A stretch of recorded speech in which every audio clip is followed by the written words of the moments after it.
បងនិយាយថាចប់អូនស្ងៀមមិនដឹងនិយាយអ្វី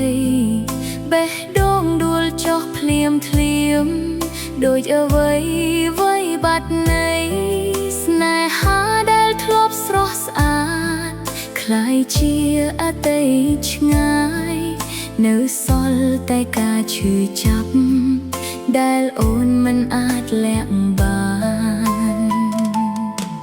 សារចាស់នៅក្នុងទូរស័ព្ទអូនអានហើយទឹកភ្នែកហូរពាក្យថាស្រឡាញ់នៅតែលឺតែម្ចាស់ពាក្យបាត់ទៅបងមាននរណាថ្មីអូនคล้ายជាមនុស្សអតីតស្នេហាដែលអូនផ្ដល់បងមិនបានថែរក្សាអូនសួរខ្លួនឯងថាខុសអ្វីហេតុអ្វីចិត្តអូនត្រូវឈឺបែបនេះអូនចង់ទៅឲ្យឆ្ងាយពីកន្លែងដែលមានបងចាក់ចេញពីអារម្មណ៍ដែលធ្វើឲ្យអូនឈឺចាប់ស្នេហាដែលបែកបាក់មិនអាចត្រឡប់វិញបានចុងក្រោយអូនរត់គេចពីការចងចាំនោះ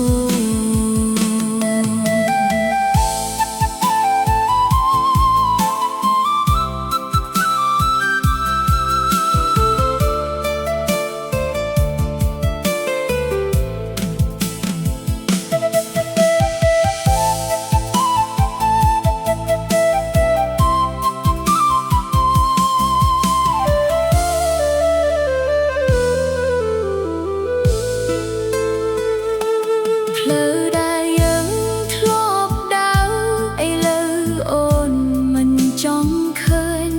គ្រប់កន្លែងមានតែរូបបងធ្វើឲ្យអូននឹកសំឡេងសាយដែលធ្លាប់ឮឥឡូវបាត់ស្ងាត់នៅសល់តែបេះដូងអូនដែលបែកបាក់ខ្លាំងបងប្រហែលសប្បាយជាមួយជីវិតថ្មីអូនសម្រេចចិត្តដើរចេញដោយខ្លួនឯងពេលវេលាអាចជួយឲ្យអូនភ្លេចបងមួយថ្ងៃតែថ្ងៃនេះអូននៅតែឈឺចាប់មិនអាចជាបាន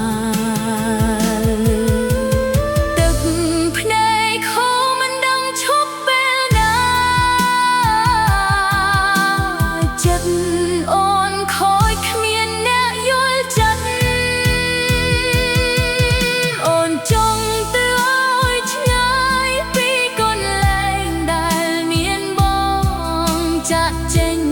ពីអារម្មណ៍ដែលធ្វើឲ្យអូនឈឺចាប់ស្នេហាដែលបែកបាក់មិនអាចត្រឡប់វិញ